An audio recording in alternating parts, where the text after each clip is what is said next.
Teman Historia, kemarin kita udah sempat bahas mengenai perlawanan masyarakat Nusantara yang cukup merepotkan Belanda. Tentu saja yang paling terkenal adalah perlawanan Pangeran Diponegoro bersama pasukannya dalam Perang Jawa sekitar tahun 1825 sampai 1830.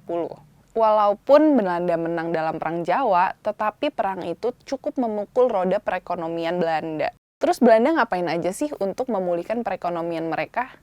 Langsung kita bahas di Ngerti Sejarah.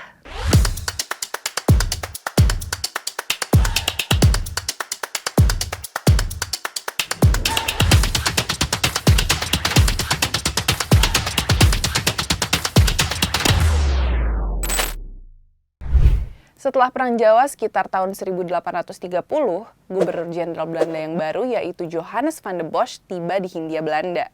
Tugasnya yaitu memulihkan perekonomian Belanda dengan cara mengeksploitasi kekayaan di tanah Jawa. Van der Bosch tiba dengan rancangannya yang sudah disiapkannya dari Belanda, yaitu menerapkan budidaya hasil bumi yang sebenarnya adalah kulturstelsel atau tanam paksa. Karena sebagian besar petani di Jawa hidupnya miskin, maka menurut Bosch itu nggak efektif kalau mereka diberatkan oleh pajak uang. Menurut Bosch, bakal jauh lebih efektif kalau misalnya setiap desa menyerahkan 1/5 tanah pertaniannya kepada pemerintah untuk ditanami hasil bumi yang lagi laku keras di pasar dunia, kayak kopi, tebu, dan teh.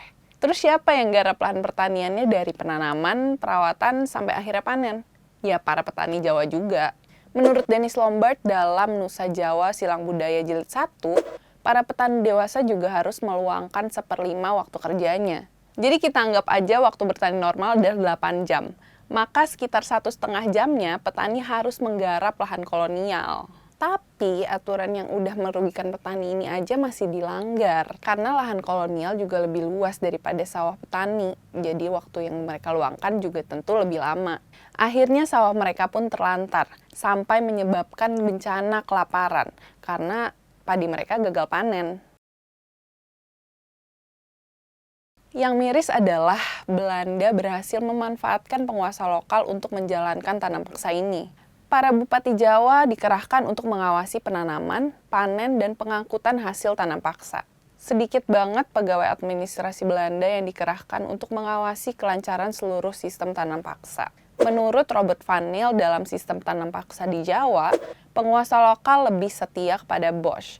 Karena semakin besar hasil panen di setiap daerah, tentunya mereka juga dapat gaji yang lebih besar. Makanya semakin lama, jumlah tanah, tenaga, serta waktu tani terus bertambah, bahkan melebihi ketentuan. Pada masa itu, petani tidak berdaya karena sistem feodal mengikat mereka sebagai kelas bawah yang harus tunduk terhadap penguasa. Selama 4 dekade diterapkan, sistem tanam paksa memberikan keuntungan yang luar biasa kepada pemerintah Belanda. Namun bagi masyarakat biasa, khususnya petani, masa itu menjadi salah satu masa terburuk selama penjajahan Belanda. Sekitar tahun 1860-an, sistem tanam paksa mendapatkan banyak sekali pertentangan dari kaum liberal Belanda. Akhirnya lambat laun, sistem tanam paksa pun dihapuskan, dan akhirnya lahirlah Undang-Undang Agraria pada tahun 1870. Undang-undang tersebut mengatur kepemilikan tanah negara dan memberikan peluang masuknya pengusaha swasta. Meski sistem tanam paksa sudah dihapuskan, sistem tanam paksa ini sudah terlanjur memberikan kerugian yang besar bagi rakyat pribumi. Makanya beberapa aktivis Belanda menyuarakan agar adanya politik balas budi dari pemerintah Belanda kepada rakyat jajahannya. Rupanya suara itu diterima oleh pemerintah dan diberlakukanlah politik etis pada tahun 1901. 3 program politik etis Hindia Belanda adalah irigasi, edukasi, dan imigrasi. Sejak diberlakukannya politik etis, banyak anak-anak pribumi yang merasakan bangku sekolah. Meskipun masih banyak ketidakadilan dan diskriminasi tentunya. Nah, dari sinilah akhirnya muncul orang-orang terpelajar pribumi yang kemudian melahirkan pergerakan nasional hingga akhirnya Indonesia bisa merdeka.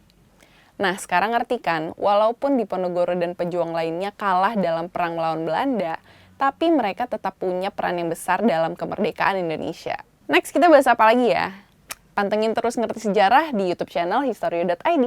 Bye-bye.